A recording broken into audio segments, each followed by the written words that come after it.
everybody, welcome to BrickVault, and today we've got every single LEGO man minifigure from the Lord of the Rings. Now when I say every man or human minifigure in Lord of the Rings, it's a little bit of a contested point. It doesn't mean all of the good guys necessarily, and because this story is so long and there's so many different types of characters, I've included basically, or actually Ramon chose this list technically, we've decided to include everybody that at least was a man at some point, so that includes anybody that's a ghost or anybody that is at least part human. So at the end of the day, that creates a pretty diverse and kind of interesting group that makes up this collection. I think there's 22 in total, and let's start off with the very first guys that came out back in 2012. From the Uruk-hai army set, we get Éomer and a Rohan soldier. Starting off with the king, you can see a ton of detail on this guy, and if you've watched any of our other Lord of the Rings collection videos or have any of the sets yourselves, you'll know that the minifigs that come from these sets in general are just a bit higher quality, or at least include a bit extra detailing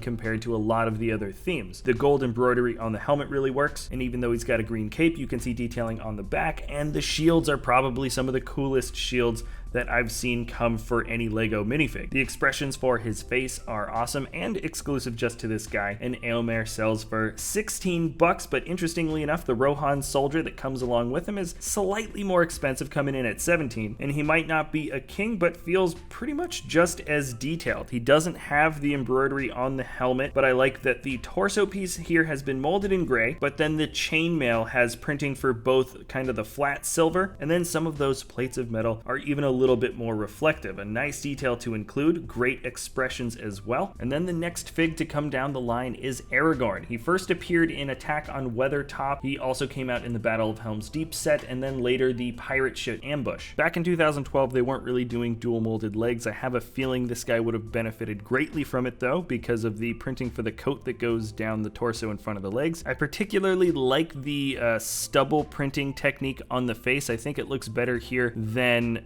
most of the other minifig face prints that we have, and other than that, the clothes he's wearing is supposed to be pretty simple, but the detailing is still fairly complex. And the next fig here is one of the ring wraiths. Technically, at one point, they were all men, so it totally counts. He appeared also in the Attack on Weathertop set, and I'm going to say right now that he has the simplest of the detailing out of any of the figs from this collection. Basically, he's just got some simple robe printing on the front and back of the torso with hardly any color differentiation, but once again, it's a ring wraith. He's pretty much all black, and he does appropriately come with one of those larger capes that has the ability to wrap around the shoulders. There's some holes in there as well to make it look a little bit more tattered and torn. And despite the fact that he doesn't have a ton of extra detailing, he's still a very cool looking fig with a nice big sword. He is a $16 minifigure. That is pretty expensive, but not as expensive as the next guy. This is the only version of Boromir that comes in LEGO. The set he appeared in was the Mines of Moria, and the detailing for him here is pretty solid. He's got a blue torso piece with dark red arms and printing to kind of match up a blue kind of tunic that goes over a red shirt. Solid figure all around. He is a $21 minifigure. That's pretty nuts for a collectible. And then let's move on to the most expensive from the collection, and the last one from 2012. This is Theoden. All the proper points of collectability have lined up for this figure. He is a main character. He came out in a retired set that is pretty cool. The Battle of Helm's Deep, relatively expensive one from back in the day, and all the pieces that make up this guy are exclusive just to this figure from this set, minus the legs, which are still pretty rare. What we have here is some of the best gold embroidery, I think, on any pieces of armor, both the helmet and the front chest plate. The line detailing is both very fine and intricate in places, and very large and bold in others. Also, when you take off the armor, that torso piece and the printing is totally exclusive, and you can see just a little bit of gold embroidered detail underneath the shirt. And that actually brings me back to watching the DVD extra features about the making of the film, where this particular actor talked about getting his clothes and seeing the embroidered horses of Rohan on the inside of his sleeves or something like that, which just served as a fun way to illustrate how dedicated the production crew was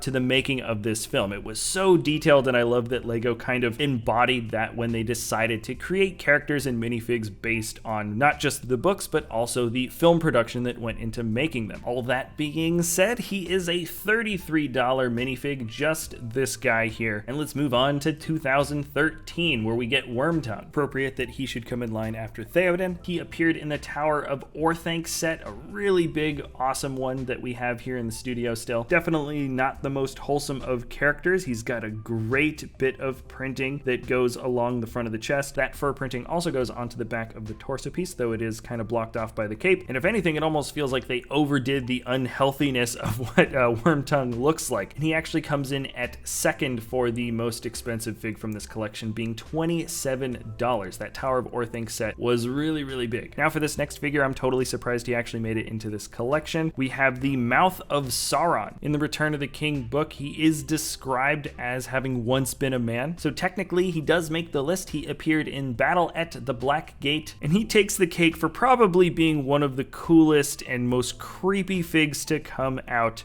ever. The print for his face is absolutely insane and nasty. He doesn't even have any eyes, and I don't know why, but they did bother to put even detailing on the back of the head, which you would never see with the helmet. By the way, the mold for that helmet is absolutely crazy. It's really cool with all the crazy weird spikes and stuff, and the printing for the body is a little bit more simplified, sort of. He does have a kind of intricate locket in the center, and the Mouth of Sauron sells for $22. Also from Battle at the Black Gate, we get another version of Aragorn. He's now wearing armor from Gondor, so he looks quite different from when he was traveling before. The robe detailing here kind of reminds me of what Boromir looks like as a minifig, though the embroidery is definitely a lot more intricate, at least in the front. He's one of only two figs that has a red and black cape, and once again, being a very collectible kind of character in a big old set that's been retired, he is $21. And then we get 4 new minifigs from the Pirate Ship Ambush set. Let's start small, first with the Pirate of Umbar. He comes with a pretty well detailed torso piece that has a lot of copper highlights on both the front and back, a surprising amount of extra printing on the face showing different colors in the beard, a tattoo on his forehead, piercings and stuff like that. It's actually kind of a lot, but other than that, he's got a hairpiece that's been used several times, no printing on the legs. He is a $6 fig. And now let's move on to the Dead. This is the first soldier of the Dead. He's got kind of an intricate set of plate mail that go over the front of the chest. This is the only time I approve of lime green being used on a minifigure. I'm not really a big fan of that color in Lego myself, but it totally works for not just a ghost in general, but the art style that we have from the film. Both of the expressions on the face here are awesome. The olive green and the gold highlighting for the chainmail looks really good on the legs. And if you ever wanted to get this type of cape or helmet made in sand green, this is the only guy you can get it from, that or this other soldier. By the way, both of them are $16. And the only thing that changes about soldier number 2 is the print for the torso. You can see he's got more of a crisscross armor pattern, and you can see a little bit more of that golden chainmail highlighted underneath. I honestly can't decide which one is better or cooler. They're both really, really complex prints. Each of them shows an equal amount of detailed layering, and let's move on to the King. The chest has a bit more thin armor riveting there that looks like it doesn't really provide a lot of protection, but maybe that's how he died, who knows. He's got a red cape and an exclusive print for the expressions on his face. Obviously, the King helmet has been molded in sand green, which you can't get anywhere else, but interestingly enough, the King of the Dead is actually a little bit less expensive than the soldiers, coming in at $13. Now let's move on to who I think is my favorite character from the entire Tolkien universe. We've got Beorn. He came out in the Dol Guldur Ambush set, and he has what is probably one of the best furry head hair pieces you'll ever see. He's not totally human, and when you look up close at the actual head hair piece, that's all one part. There isn't a bit of hair that wraps around a minifigure headpiece. That's all just one piece there. And Beorn's flesh tone is just a little bit darker than that of what is considered sort of a standard flesh tone that Lego uses, which I think is really, really nice. It kind of adds a little bit of a better element to him. He feels a little bit more tanned or something. And I'm happy to say that Beorn is one of the cheapest in the collection because I really like him. I like that he's easily accessible, at least compared to a lot of the other guys. He is $4. And then here is the first version of Bard the Bowman. You can see he's got sort of a leather coat with some fur kind of hanging around, several layers, but mostly simple working man type clothes. I like that his hairpiece is Qui-Gon Jinn's old one, molded in black, and he's got a decent enough couple expressions on his face. His alternate one is pretty cool,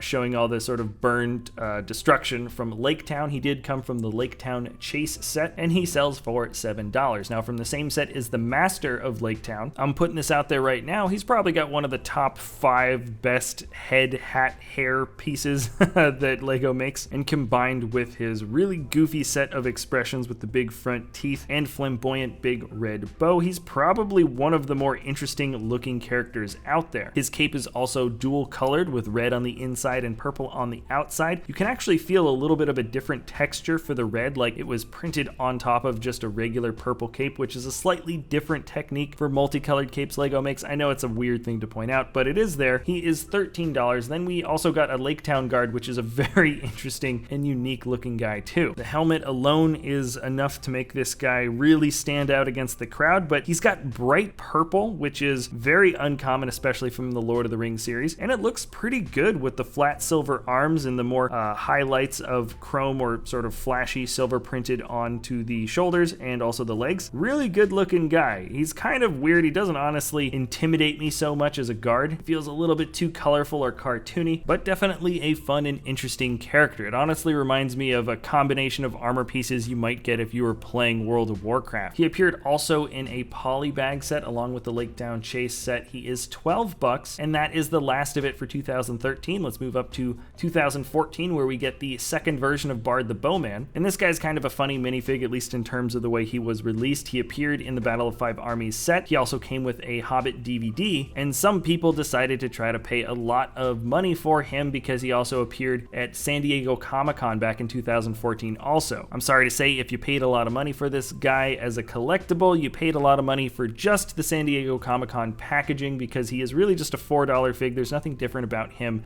from that release. And putting all that information aside, he's pretty good looking. I like the way they decided to do the ring mail, and once again, this is a really good example of a lot of different layers working quite well to show the detailing of this character. This is really strange, but there is another Bard the Bowman that looks exactly the same as the one from 2013. He came out in the Attack on Lake-town set, and Ramon and I were looking through the pictures. Apparently there could possibly be a slight difference between how the leg printing works for one of these guys and the other, but really there isn't any real discernible difference often. There isn't somebody making a different distinction between these two figures. If there's a slight print difference, but I guess he's part of the collection. I don't know. It really does feel like a repeat. Interestingly enough, he is $4 on BrickLink, while the other one from 2013 is $7. If you guys can honestly see the differences between these guys, please let us know, because it's almost anecdotal, if anything, at this point. Who is exclusive from the Attack on Lake-town set, though, is Bane, the son of Bard. You don't see too many fur coats molded in the olive green, which is kind of a unique torso piece. His facial expression also shows a bit of soot and ash, and I suppose that makes up a couple of interesting prints to get for a fig. He is the cheapest from this collection, coming in at $3. And then let's make a big old segue over. I'm surprised this guy is only $5. We've got the Witch King from the Witch King battle set. This is easily one of the coolest characters from the entire series, and the minifig that we got of him is actually him in his true undead form. That's why he's all white. My favorite detail on this figure is the addition of just that little bit of reflective chainmail that you can see on the chest, and those lime green highlights are very sparse, but they do add just a little bit of a glowing effect to this character. Speaking of glowing effect, the head is glow in the dark, which is awesome. That's pretty rare for a minifig in general, and he, along with Beorn, I think are the two best figs to have in the collection, because they're some of the coolest ones I think out there for the Lord of the Rings, and they are some of the cheapest, which is really nice. And very quickly, 2015 came out with another Bane, son of Bard minifigure. He doesn't have the